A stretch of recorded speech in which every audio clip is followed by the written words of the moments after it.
Malam itu aku masih duduk di meja kerjaku, menatap layar laptop yang memangkarkan cahaya dingin ke sekeliling ruangan. Ada secangkir kopi hitam di sampingku, sudah mendingin uapnya tak lagi menjepul. Aku sudah terbiasa dengan ketenangan yang dalam di malam hari, sunyi yang seringkali hanya dipekakkan oleh suara jangkrik yang bersembunyi di balik semak belukar atau derit pelan lantai kayu rumah tua ini. Tapi entah kenapa, malam itu, ada sesuatu yang terasa berbeda. Sebuah desiran halus, seperti anjing dingin yang menyelinap masuk lewat celah jendela, membawa serta bisikan samar dari kejauhan, sebuah getaran aneh yang menelusup ke tulang.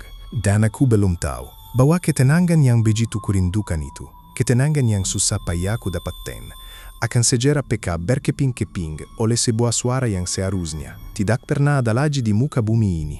Suara bel. Aku pindah ke rumah ini ke sudut kota yang sepi ini setahun yang lalu. Meninggalkan hiruk-pikuk kehidupan kota besar yang melelahkan. Mencari sebuah tempat di mana waktu terasa melambat, di mana aku bisa menemukan fokus untuk pekerjaanku sebagai penulis lepas. Rumah kecil ini dengan dinding-dinding kayu yang mulai lapuk dan atap genteng yang ditumbuhi lumut, terletak di tengah-tengah kebun yang rimbun. Pagar kayunya yang mengelilingi rumah sudah tua, dan jalan setapak menuju gerbang tertutup lumut hijau. Tetangga terdekat lumayan jauh, membuat suasana benar-benar sepi, nyaris terisolasi. Dan itu, jujur saja, adalah hal yang paling kusukai dari tempat ini. Pagi hari kuhabiskan dengan merangkai kata-kata, menuangkan ide-ide ke dalam naskah-naskah fiksi yang menjadi mata pencarianku. Ditemani kikauan burung yang saling bersautan dan harum tanah basah sisa embun pagi. Siang hari, setelah makan, siang yang sederhana, biasanya aku akan sedikit meregangkan badan, membiarkan mataku beristirahat dari monitor yang terus menyala, sambil menikmati embusan anjing sepoi-sepoi yang masuk lewat jendela kamarku. Dari jendela itu, pandanganku selalu terarah pada satu bangunan. Bangunan tua itu berdiri megah, tapi renta, diselimuti lalang tinggi yang menari-nari di tiup anjing, dan pohon-pohon besar yang tumbuh liar di halamannya. Itu adalah bekas sekolah, dasar negeri harapan bangsa. Menurut cerita Pak Sabar, pemilik warung kelontong di ujung jalan sana, sekolah itu sudah puluhan tahun kosong. Bahkan sebelum aku lahir, sebelum era digital ini, sekolah itu sudah ditinggalkan. Kakak-kakaknya peka, katnya menjelupas di mana-mana, dan gerbang besinya yang tinggi berkarat, tertutup rapat, oleh rantai tebal yang terkunci rapat. Aku selalu bertanya-tanya dalam hati apa yang sebenarnya terjadi di sana. Kenapa sebuah sekolah sebesar dan semega itu bisa begitu saja ditinggalkan, seolah-olah semua penghuninya menghilang begitu saja dalam satu malam. Misteri itu selalu membuatku sedikit merinding, tapi juga penasaran. Awalnya, aku tidak terlalu memperhatikannya. Sebuah suara samar, seperti gema dari masa lalu yang terperangkap dalam waktu. Aku ingat dengan jelas, itu adalah hari Selasa, sekitar pukul 1 siang. Aku baru saja menuntaskan satu bab naskahku, jemariku masih terasa kaku di atas keyboard. Anjing sepoi-sepoi yang lembut masuk melalui jendela yang kubiarkan terbuka, membawa aroma melati dari kebun belakang rumahku. Tiba-tiba, dari kejauhan, kudengar sebuah suara. Ting, tong, ting.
Aku menjerutkan kening, mencoba memahami apa yang baru saja ku dengar. Sekolah? Beristirahat?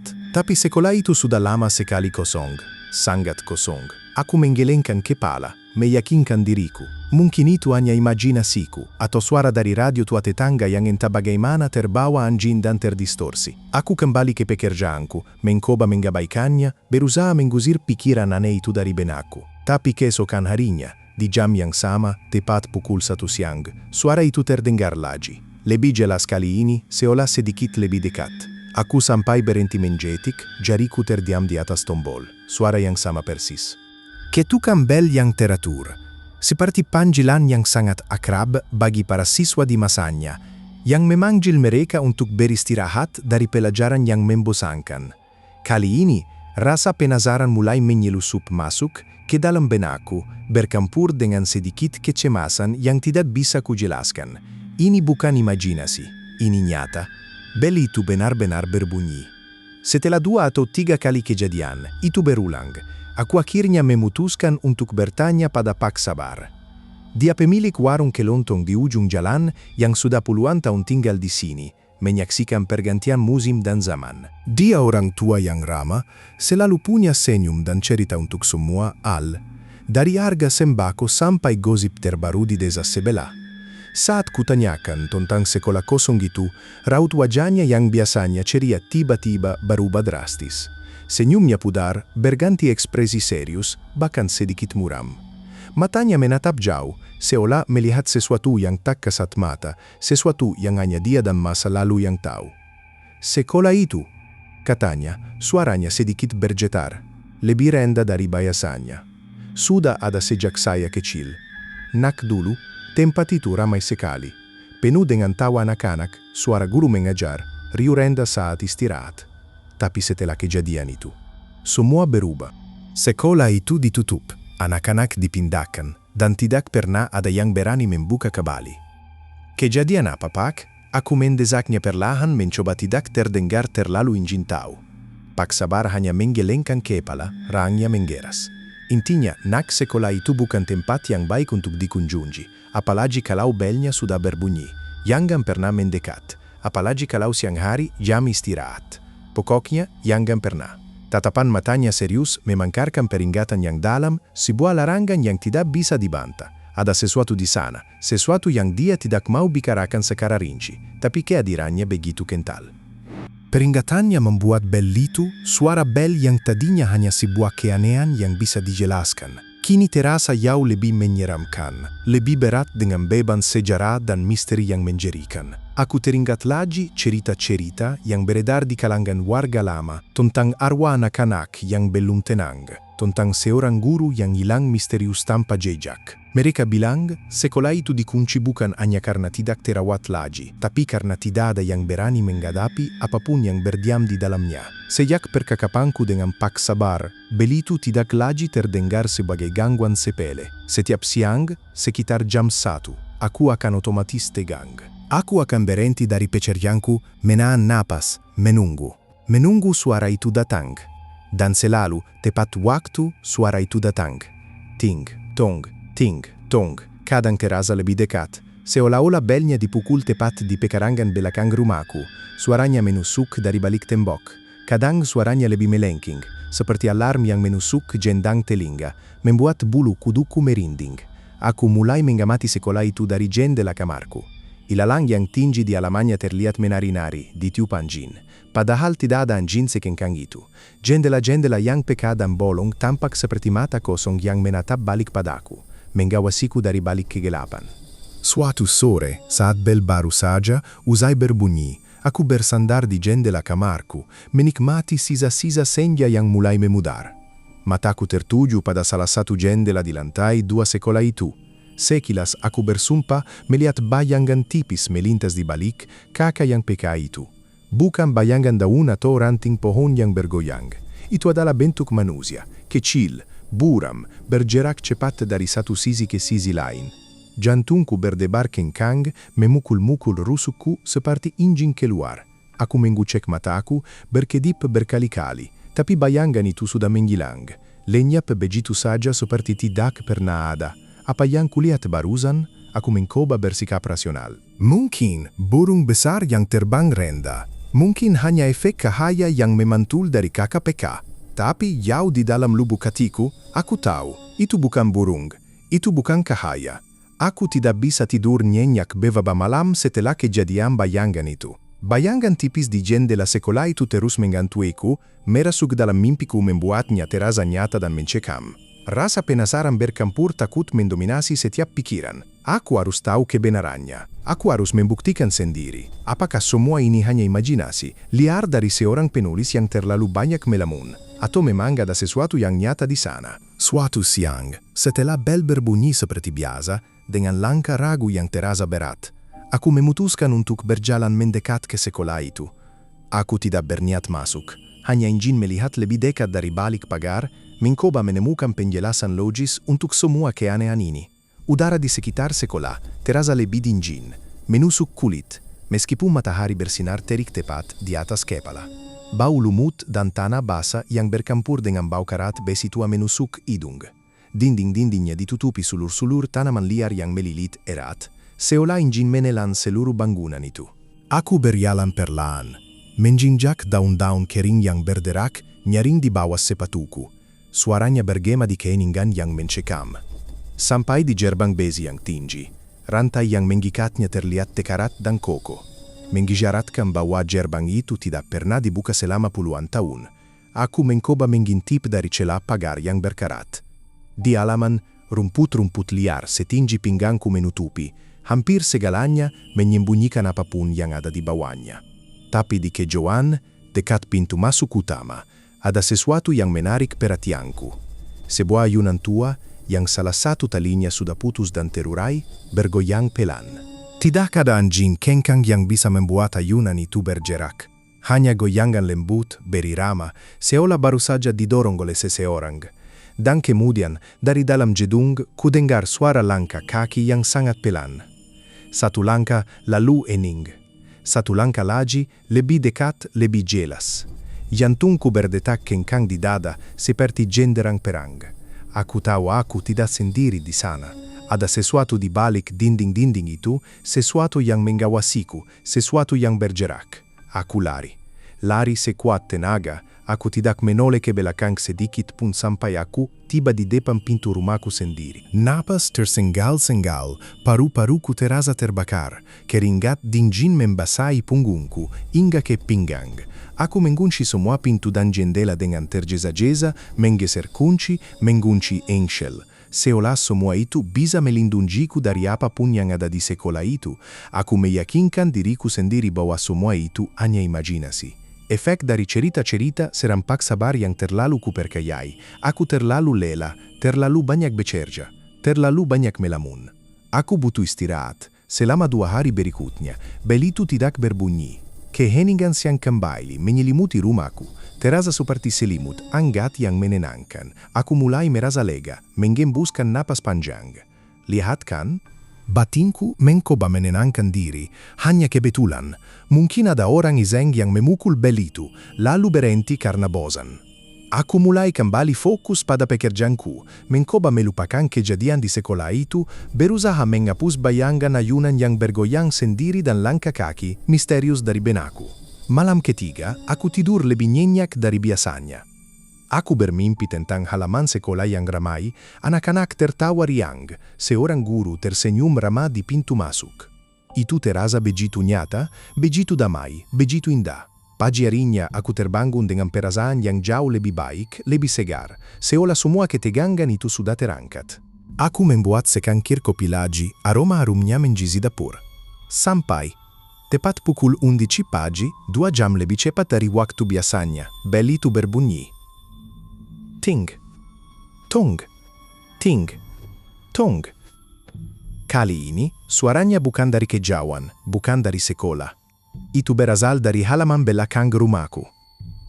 Sangat jelas, sangat dekat, seolah bel itu dipukul tepat di dinding belakang kamarku. Aku melonjak dari tempat tidur, panik, jantungku berdentam hebat. Bel itu seharusnya hanya berbunyi di siang hari, jam istirahat.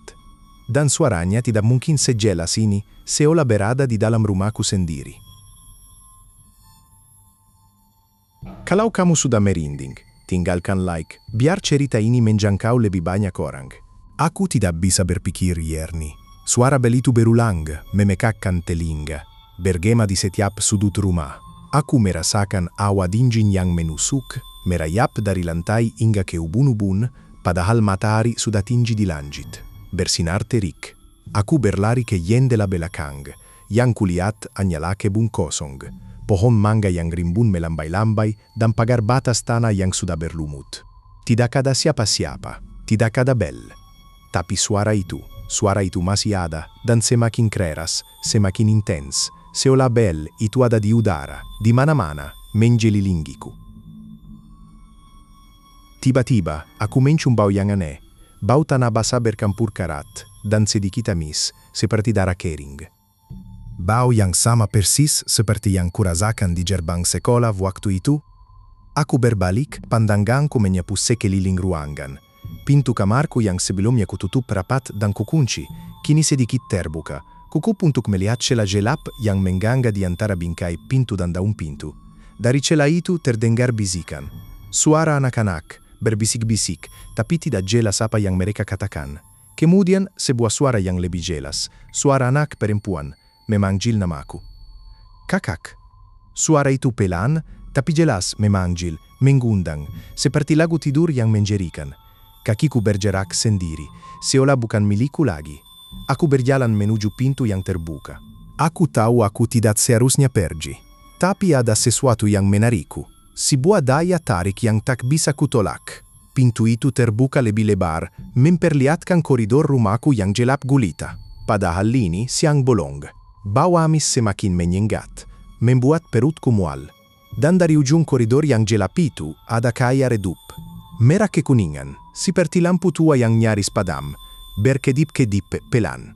Aku berjalan terus, melewati ruang tamu yang kosong, melewati dapur yang terasa dingin. Sampai aku tiba di pintu depan. Pintu itu terbuka, pintu yang sudah kukunci rapat sejak kemarin malam, kini terbuka lebar mengundangku keluar.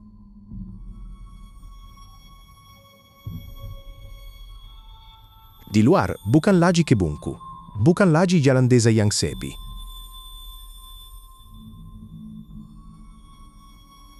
Aku berdiri di sebuah aula yang sangat luas, berdebu tebal, diselimuti kegelapan. Dinding-dindingnya retak di mana-mana, katnya menggelupas, menapalan lapisan semen yang keropos.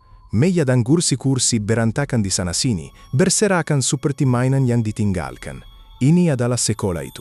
Aku berdiri di dalam sekolah, dasar negeri harapan bangsa. Bel itu berbunyi lagi. Kali ini, dari atas kepalaku, dentingnya yang memekakkan telinga bergema di seluruh aula, membuatku ingin menjerit sekuat tenaga. Tapi suaraku tertahan di tenggorokan. Dan dari setiap pintu kelas yang terbuka, dari setiap lorong yang gelap, muncul bayangan-bayangan kecil. Siluet-siluet anak-anak yang menatapku. Diam. Mereka tidak bergerak. Hanya menatap, dengan mata yang tidak bisa kulihat, tapi kurasakan tatapannya. Lalu dari tengah aula yang gelap, bel itu muncul, menggantung tinggi di langit-langit, berkarat, berayun pelan dengan ritme yang menjerikan. Dan di bawahnya berdiri seorang anak perempuan, memakai seragam sekolah yang lusuh dan kotor, rambutnya yang panjang menutupi seluruh wajahnya. Dia mengangkat tangan kanannya dan memukul bel itu dengan sebuah tongkat kayu yang lapuk. Ting, tong, ting, tong. Dia menoleh ke arahku, seolah merasakan kehadiranku yang terpaku di sana. Matanya hitam pekat, dua lubang kosong di wajah pukatnya, tapi bibirnya tersenyum. Sebuah senyum yang bukan milik anak kecil. Lalu dia menunjuk ke arahku dengan tongkat kayunya. Dan semua bayangan anak-anak itu bergerak. Mereka mendekat, berlari, tertawa. Tawa yang dingin, tawa yang menusuk tulang, tawa yang memenuhi seluruh aula, membuatku menggigil. Aku mencoba lari, membalikkan badan, tapi kakiku seolah terpaku di lantai yang berdebu. Bel itu berbunyi tanpa henti. Memanggil mereka. Memanggilku. Mereka semakin dekat. Aku bisa merasakan embusan napas dinjin, mereka di kulitku, hawa kematian yang pekat. Bau amis dan karat, semakin kuat, membuatku ingin muntah. Aku melihat tangan-tangan kecil, mereka terulur, pukat, seolah ingin meraiku, menyentuhku.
Aku memeshamkan mata erat-erat, menjerit sekuat tenaga, tapi tidak ada suara yang keluar dari kerongkonganku.